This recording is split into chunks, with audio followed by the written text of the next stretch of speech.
Guys good morning, welcome back to our channel. আশা করি সবাই ভালো আছো, আমরাও ভালো আছি।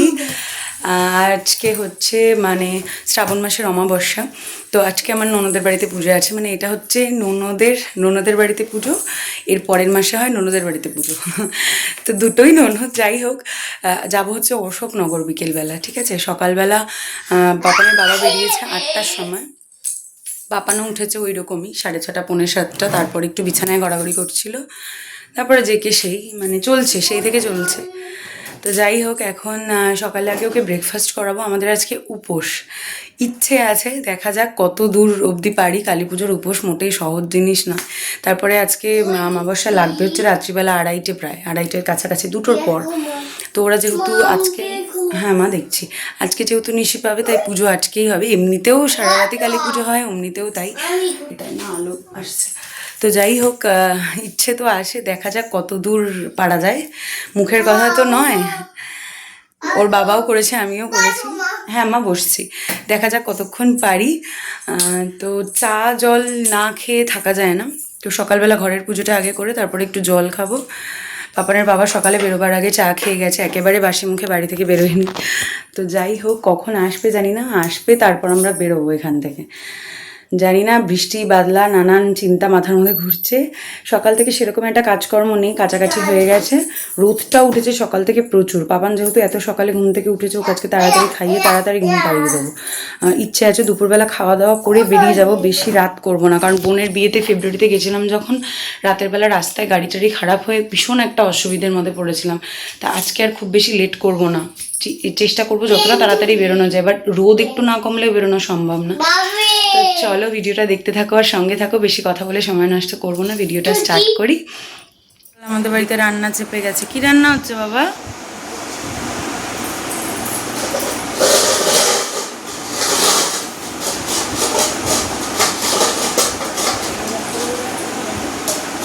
ঢাকা দাও, ঢাকা দাও। হ্যাঁ ব্যাস, ভেরি গুড। চিকেন রান্না হচ্ছে।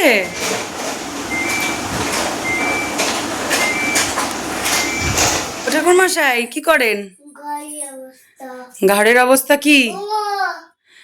ও আমি এই যে সবসময় দেখাই না ঘরের অবস্থা, তাই আমাকে মজা করে বলছে, মানে সত্যি।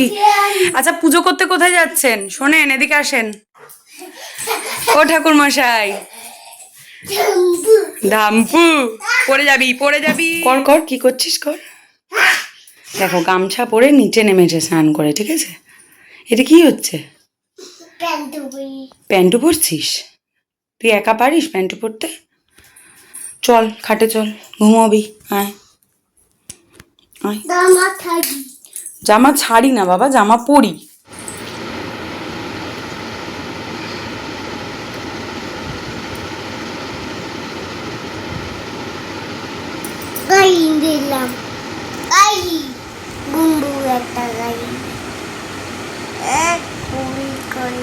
কি বলছিলি? ফ্যানে কি হয়েছে?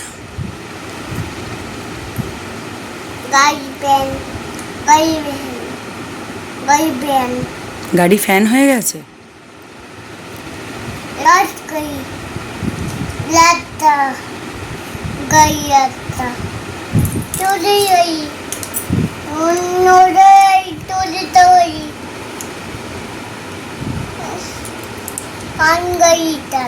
পড়ে যাবে।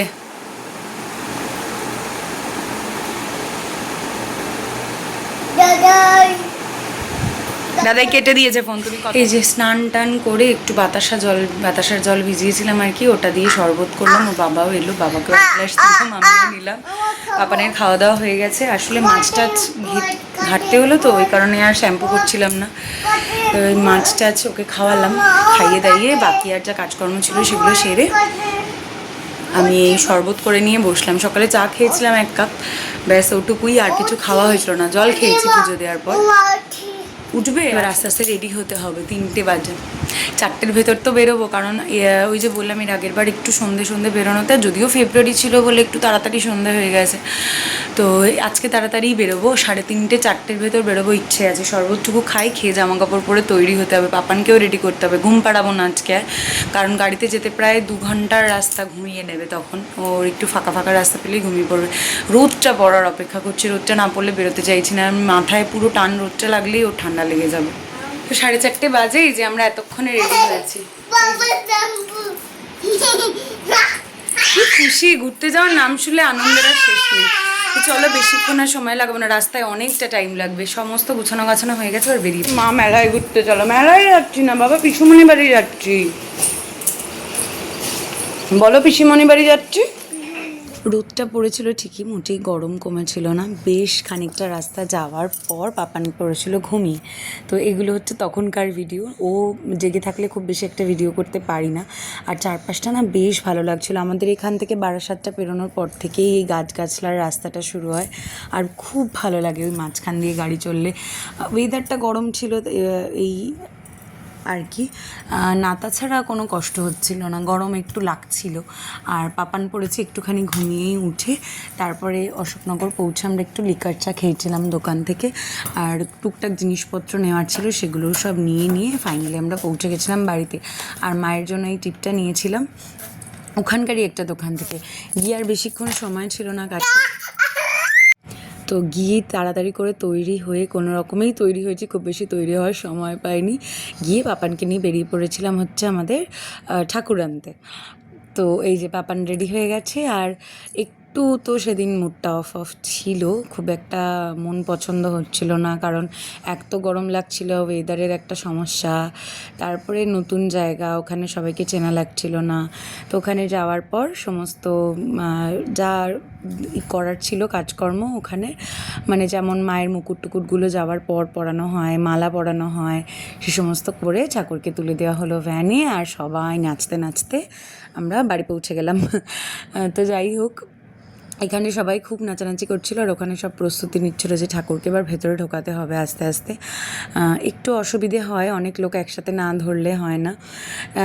এই যখন ঠাকুরকে ভেতরে ঢোকায় মন্দিরের মধ্যে, তখন অনেকটা যেমন বিয়ের সময় কনেকে নিয়ে পিঁড়িতে করে যায়, অনেক সময় এটার কথাই আর কি আমার মনে পড়ছিল তখন, যে তখনও অনেক লোক লাগে একসাথে, এত ভিড়ভাড়টা হয়, আনন্দ হয়। আসলে কথাতেই আছে কালী পুজো মেয়ের বিয়ের সমান, সত্যিই তাই। যেমন আনন্দ হয় এক রাত্রের, খুব মজা হয় সবাই মিলে একসাথে, আনন্দের সীমা থাকে না। তো এই ননদ করছে হচ্ছে মাকে বরণ করে ভেতরে ঢুকিয়ে নেবে। ওই সময়ে এত আর সবার বরণ করার সময় হয়ে ওঠেনি, তাড়াহুড়ো ছিল, কারণ মাকে ভেতরে ঢোকাতে হবে বাইরে দাঁড়িয়ে। যেদিন পুজোর লগ্ন কোনো কিছুতেই সবই আস্তে ধীরে সময়ের সাথে সাথে হয়েছে আর কি। প্রায় যেমন 1টা-1:30 বেজে গেছে ভোগের রান্না বসাতে, কারণ খুব বেশি তাড়াহুড়ো ছিল না। আর তার সাথে আরও অনেক কাণ্ড হয়েছে। যাই হোক, আস্তে আস্তে বলছি আমি।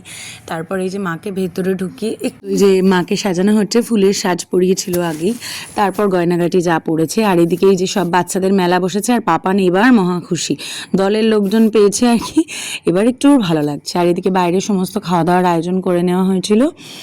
মেনু হয়েছিল হচ্ছে ভেজ ফ্রাইড রাইস, আর হচ্ছে আলুর দম, চাটনি, পায়েস, এই হয়েছিল বাইরে আর কি। বাড়ির সবাই মিলেই খাওয়া দাওয়া করাচ্ছিল, সবাই খেতে টেতে দিচ্ছিল। আর ওদের ওদিককার লোকজন যা বলা হয়েছিল সবাই চলে এসছে খাওয়া দাওয়া করতে। ঢাক বাজাতে গেছে, বাহ বাজাও।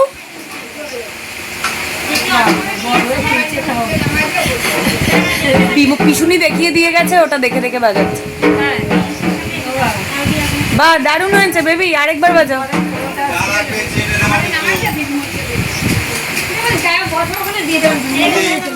আমি সেদিন একটা মহা বড় রকমের গন্ডগোল করেছিলাম।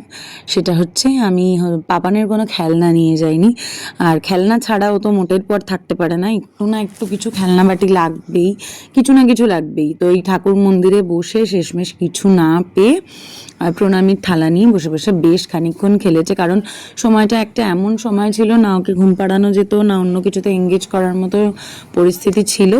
তো এখানে ও ঠাম্মার সাথে বসে বসে খেলছিল। আর এই যে একটা ছোট্ট বেবি ছিল ওখানে, যে পাপানের সাথে খেলতে চাইছিল, আর অ্যাজ ইউজুয়াল পাপান তার সাথে খেলতে চায়নি মোটেই। ও ঠাম্মার কোলে বসে বসে দেখছিল। আর ও এত ছোট্ট, এত 8-9 মাস বয়স হবে ওর, কিন্তু এতটাই মিশুকে, কোনো কোল বাছ নেই, সবার কাছে ডেকে ডেকে যাচ্ছিল। খুব ভালো বাচ্চাটা।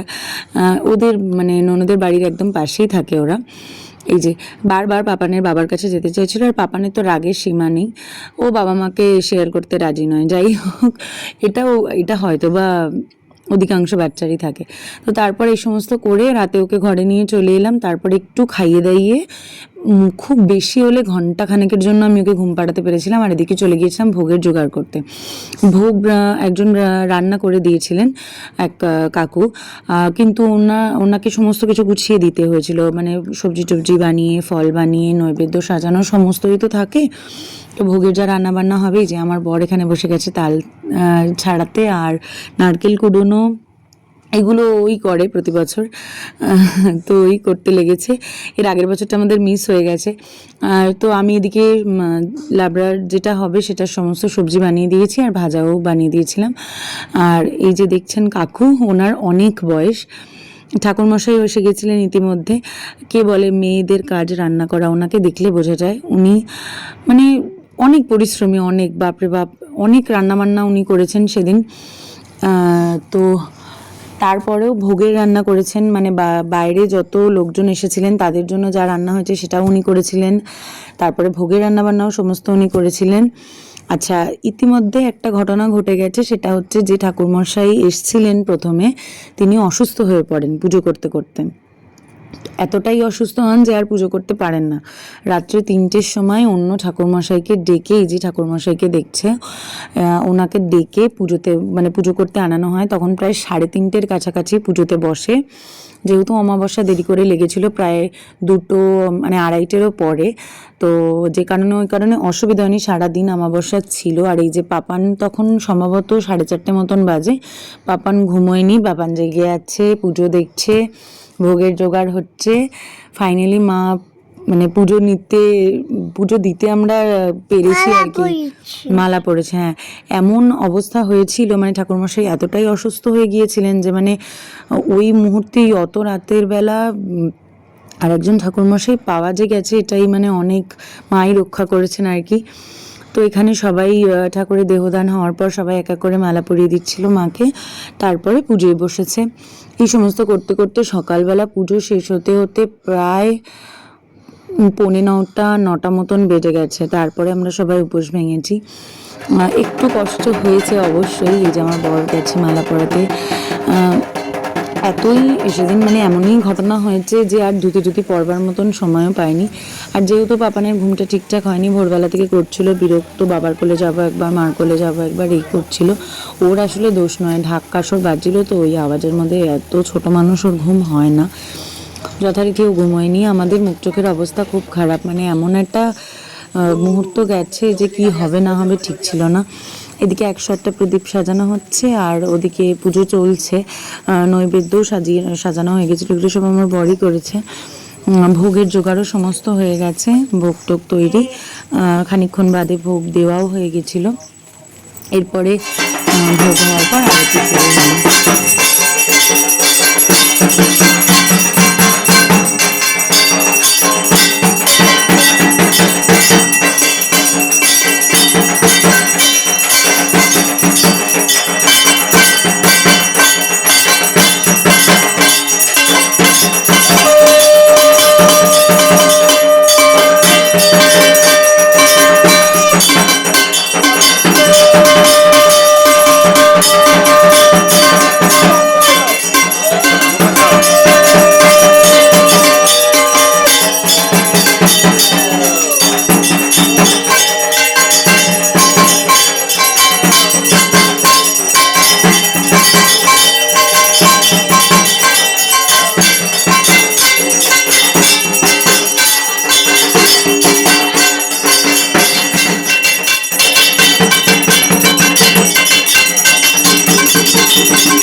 হওয়ার পর হওয়ার পর আমরা দিয়ে দিলাম অঞ্জলি। তখন প্রায় 8টা বেজে গেছে যখন আমরা অঞ্জলি দিচ্ছি। যজ্ঞও হয়েছিল, আমি পাপানকে নিয়ে একটু ঘরে গিয়েছিলাম ঘুম পাড়ানোর চেষ্টা করার জন্য, কিছু লাভ হয়নি। তো তারপরে ফাইনালি পুজো হলো, এই হলো ভোগ দর্শন। তারপর আমরা সবাই প্রণাম টনাম করে প্রসাদ ভেঙে একটু প্রসাদ মুখে দিয়ে উপোস ভাঙলাম। ঠাকুরমশাই উপোস ভেঙে দিয়ে গিয়েছিলেন আর কি, চরণামৃত দিয়েছিলেন। তারপর মানে ওই দিনটা একটু মানে কম বেশি ভালো মন্দ দিয়ে কাটলো আর কি বলবো। এই যে মাই সমস্ত কিছু রক্ষাকর্তা, মাই সব ভালো করেছেন, ভালো করবেন, এটাই বিশ্বাস। সকালবেলা আর শরীরে একটুও এনার্জি ছিল না। তো চলো আজকে ভিডিওটা এখানেই শেষ করি। জানিও ভিডিওটা কেমন লাগলো। পাপানের দেখো ভোরবেলাও ফুল এনার্জি।